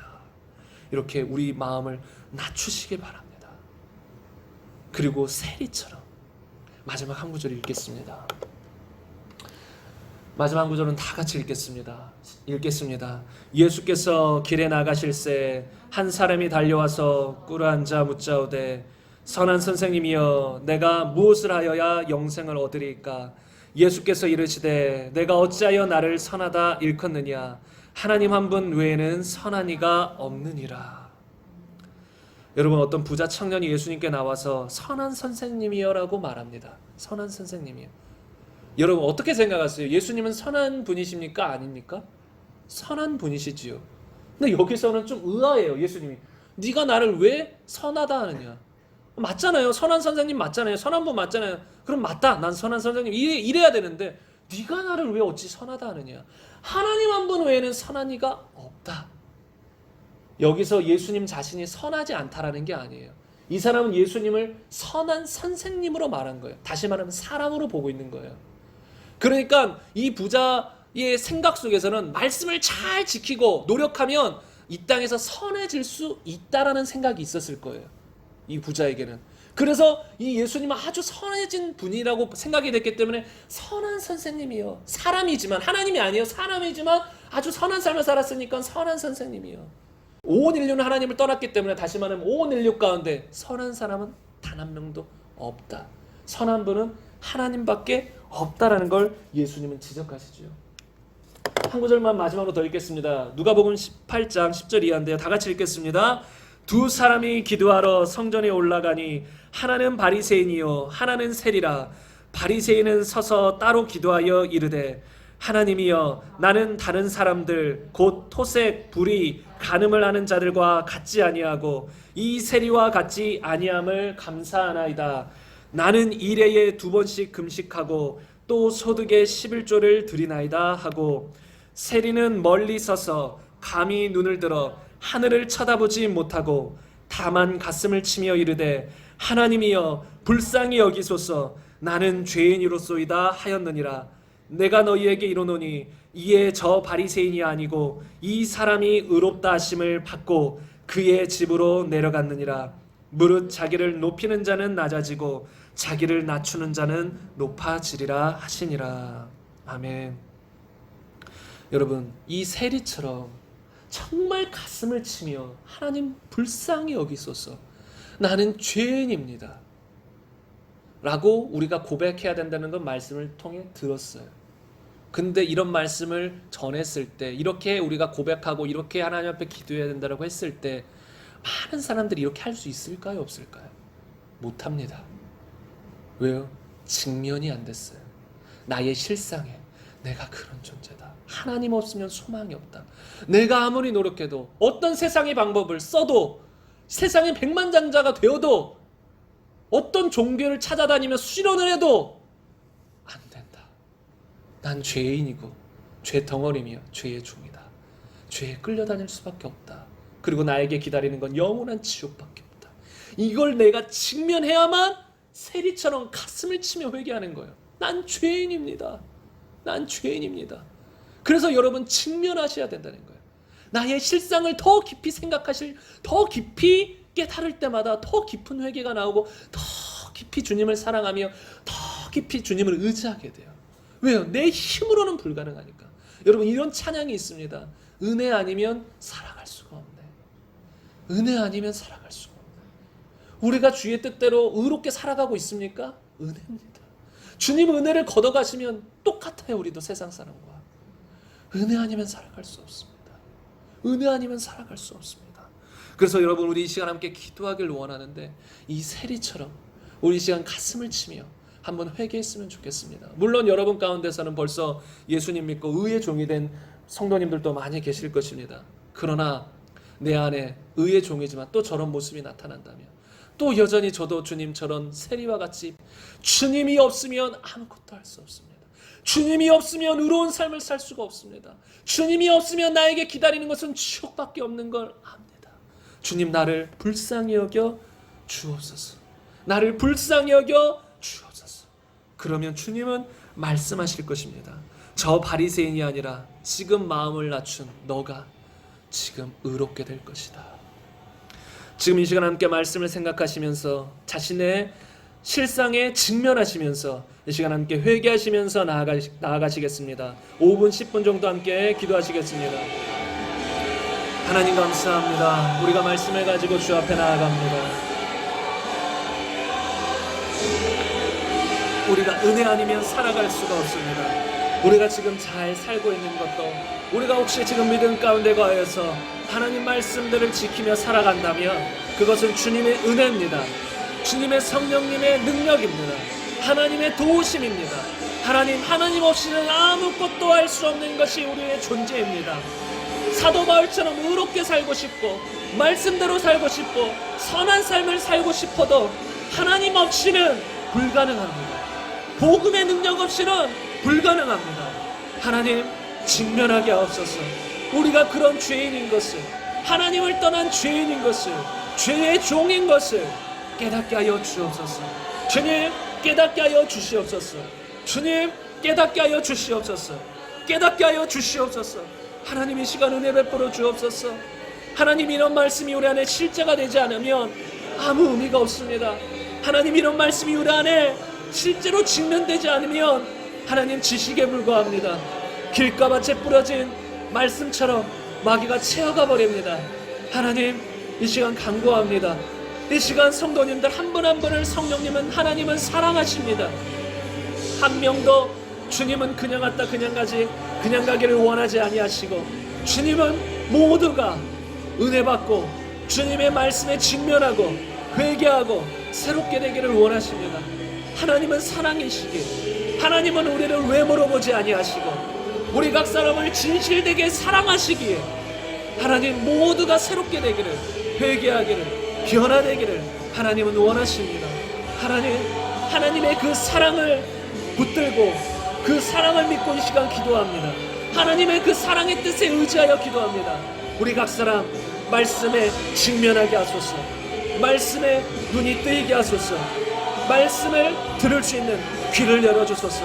말씀이 우리의 마음에, 심령에, 영안에 새겨지게 하소서. 평생 잊어버리지 않게 하소서. 평생 죄인된 과거의 나의 모습을 잊지 않게 하소서. 하나님을 떠났을 때의 나의 모습이 어땠는가, 나의 존재가 어떤 존재인가, 얼마나 죄의 종이며 처절한 존재였는가, 끔찍한 악랄한 죄의 종이었는가를 하나님 잊지 않게 하여 주옵소서. 하나님, 우리도 예수님을 믿지 않았다면 히틀러보다도 악한 살인자였을 수 있습니다. 김정은보다도 악한 북한 정권을 지도하는 지도자가 되었을 수도 있습니다. 우리가 예수님을 몰랐다면, 환경이 그런 환경이었다면 우리는 김정은보다도 더 악한 독재자가 되었을 수도 있습니다. 하나님, 우리의 그런 실상을 깨닫게 하여 주옵소서.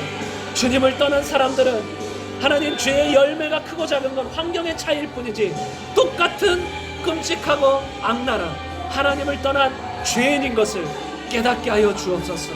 하나님, 깨닫게 하여 주옵소서. 그리하여서 진정으로 회개하고 새롭게 되는 역사가 있게 하여 주옵소서. 진정으로 회개하고 새로운 삶을 살아가는 우리의 인생이 되게 하여 주옵소서. 다음 주에 그렇다면 예수님을 믿는 것은 무엇이고, 예수님을 믿는 사람의 중심은 어찌해야 되며, 믿음과 회개는 무엇인가, 하나님, 이런 것들에 대해서 나눌 때 자신의 실상을 깨닫고 진정으로 참된 회개와 믿음을 가진 우리 모든 성도님들이 될 수 있도록 하나님 은혜 베푸시고 역사하여 주시기를 간구합니다. 하나님, 은혜 베풀어 주시옵소서. 세리와 같이 마음을 치며 통곡하는 우리의 삶이 되게 하여 주옵소서. 진정으로 겸손한 우리의 삶이 되게 하여 주옵소서. 심령이 가난한 자는 복이 있나니 천국이 그들의 것이며, 하나님은 교만한 자를 대적하시고 겸손한 자에게 은혜를 베푸신다 하셨습니다. 우리가 어린아이와 같이 겸손하며 또한 마음이, 심령이 가난해지게 하여 주옵소서. 하나님, 이 시간 은혜 베풀어 주옵소서. 지금 나온 성도님들 가운데 단 한 명도 주님을 떠나 주님 믿음 가운데 거하지 않아 지옥에 가는 성도가 없게 하시고, 다 참된 회개와 믿음 가운데 살아가는 우리 모두가 될 수 있도록 하나님 역사하여 주시옵소서. 하나님 역사하여 주시옵소서. 하나님 역사하여 주옵소서. 한 가지만 더 기도하겠습니다. 혹시 여러분 가운데 지금 살아오면서 누구를 정죄하거나 비난하거나 또 용서하지 못한 마음이 있다면 이 시간 회개하고 용서했으면 좋겠습니다. 여러분, 우리의 실상을 알면 절대로 정죄할 것이 없어요. 다 똑같아요. 우리도 저 사람들보다 더 다른 사람들을 괴롭게 하고 힘들게 할 수도 있는 거예요. 저 사람들은 그 성령님의 인도를 따르지 않고 죄인이어서 저런 것일 뿐이에요. 오히려 긍휼히 여겨줘야 돼요. 왜 저렇게 사람들을 나를 괴롭힐까? 왜 나를 고통스럽게 할까? 왜 나를 조롱할까? 그것은 저 사람이 불쌍한 거예요. 그 죄에 대한 값은 하나님 앞에 저 사람이 받을 거예요. 회개치 않으면 받을 것입니다. 그래서 오히려 불쌍한 것입니다.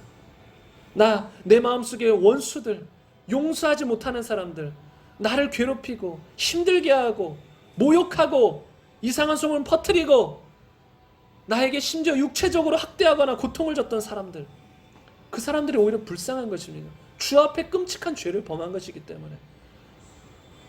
그런데 우리도 그보다 더 끔찍하게 다른 사람을 괴롭힐 수 있고 학대할 수도 있다는 것, 우리도 마찬가지라는 것, 그것을 깨닫는 순간 여러분 용서할 수 있습니다. 비난하거나 정죄하지 않을 수 있습니다. 그리고 하나님 앞에 내가 10,000달란트 빚진 자, 곧 엄청난 죄, 형용할 수 없는 죄를 용서해 주신 그것을 깨닫는다면 인간 사이에 진 죄, 100데나리온 아주 작은 죄에 불과한 것입니다. 그러면 용서할 수 있다는 거예요. 나의 자신의 실상을 깨달은 사람, 내 죄가 얼마나 큰 것을 깨달은 사람은, 지옥 갈 죄인이었던 걸 깨달은 사람은 용서할 수 있고 비난하거나 정죄하지 않고 긍휼히 여기며 축복하며 사랑할 수 있습니다. 우리 안에 그런 용서의 힘과 사랑의 힘이 있어요. 성령님이 계시기 때문에 그렇게 할 수 있습니다.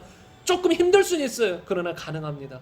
그렇기 때문에 이 시간 마지막으로 함께 2-3분간 기도했으면 좋겠습니다.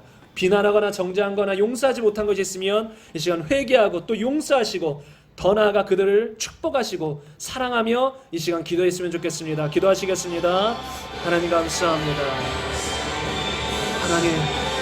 하나님, 우리가 누구를 비난하거나 정죄하거나 판단하기를 원치 않습니다. 하나님은 또 누구를 용서하지 못한 그런 마음을 가지고 있는 것도 기뻐하지 않습니다. 하나님은 원수도 사랑하라 하셨습니다. 내 이웃을 내 몸과 같이 사랑하라 하셨습니다.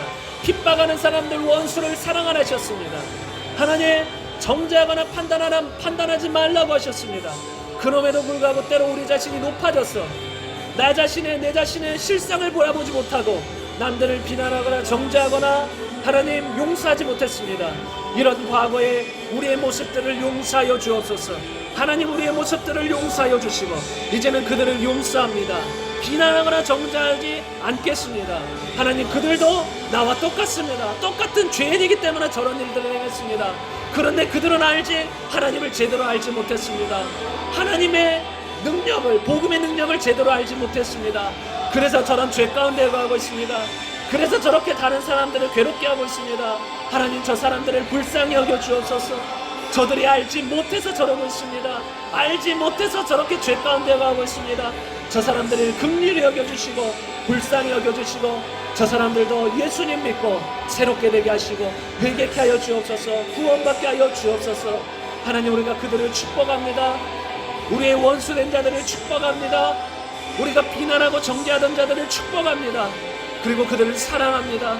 그들도 정말로 주 안에서 잘 되기를, 주 안에서 행복하기를, 주 안에서 영원한 천국의 유업을 받기를 간구합니다. 주여 역사하여 주옵소서. 주여 역사하여 주옵소서. 주여 역사하여 주시옵소서. 하나님 간구합니다. 여러분 마음속에 혹시 그런 죄악들이 있다면 놓지 못하고 있는 것이 있다면 주님은 이 시간 놓기를 원하세요. 주님이 놓기를 원하세요.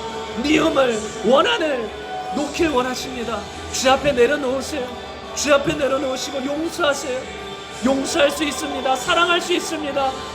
주님이 우리 안에 계시기 때문에 우리도 용서받은 자기 때문에 용서할 수 있습니다. 사랑받은 자기 때문에 사랑할 수 있습니다. 내가 받은 용서가, 내가 받은 사랑이 얼마나 큰 것인지를 안다면 용서할 수 있어요. 이 세상의 모든 사람 용서할 수 있습니다. 하나님 지금 그걸 바라십니다. 여러분 안에 놓지 못하는 원한, 미움, 정죄, 시기, 비난, 하나님 그걸 놓길 원하십니다. 여러분 기도하시길 바랍니다. 놓길 바랍니다. 회개하길 바랍니다.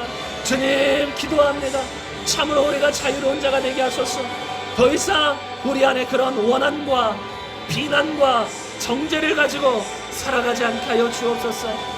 긍휼히 여기며 사랑하며 살아갈 수 있도록 하나님 역사하여 주옵소서. 하나님 역사하여 주옵소서. 하나님 역사하여 주옵소서. 하나님 역사하여 주옵소서. 하나님 은혜 베풀어 주시길 간구합니다. 하나님 은혜 베풀어 주시옵소서. 하나님 역사하여 주옵소서. 하나님 역사하여 주옵소서. 주님 은혜 베푸소서. 용서할 수 있습니다. 사랑할 수 있습니다. 성령을 따르면 용서할 수 있고 사랑할 수 있습니다. 용서하며 사랑하는 삶 살게 하여 주옵소서. 주님 역사하여 주옵소서. 역사하여 주옵소서. 역사하여 주옵소서. 주님을 찬양합니다. 찬양합니다. 하나님 감사합니다.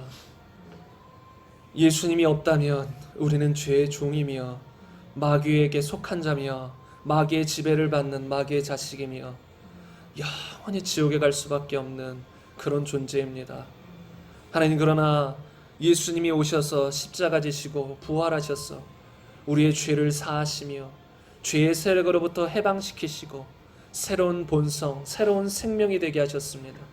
우리 이제는 그 새로운 생명의 본성을 따라 성령을 따라 의를 따라 살아가는 우리의 삶이 되게 하옵소서. 우리가 그전에 비난하고 정죄하고 용서하지 못했던 거 하나님 용서해 주세요. 저도 잘 알지 못해서 그랬습니다. 나도 그 사람보다 더 끔찍한 죄인인 걸 깨달았습니다. 더 큰 죄를 하나님께 용서받은 죄인인 걸 저도 깨달았습니다. 이제 다 용서합니다. 정죄하지 않고 축복하며 긍휼히 여기며 살겠습니다. 주님께서 붙들어 주셔서 그런 삶을 살아갈 수 있도록 인도하여 주옵소서. 하나님 또 우리 살다 보면 우리의 마음 가운데 또 육체 가운데 아픔과 질병이 있을 때가 있습니다. 이 시간 마음에 아픔이 있거나 질병이 있는 분들은 그곳에 손을 얹어 주시길 바랍니다. 하나님, 이 시간 예수님의 이름으로 기도합니다. 병든 자에게 손을 얹은 즉 낫는다 하셨습니다. 우리는 믿는 자며 믿는 자가 우리 몸에 손을 얹었습니다.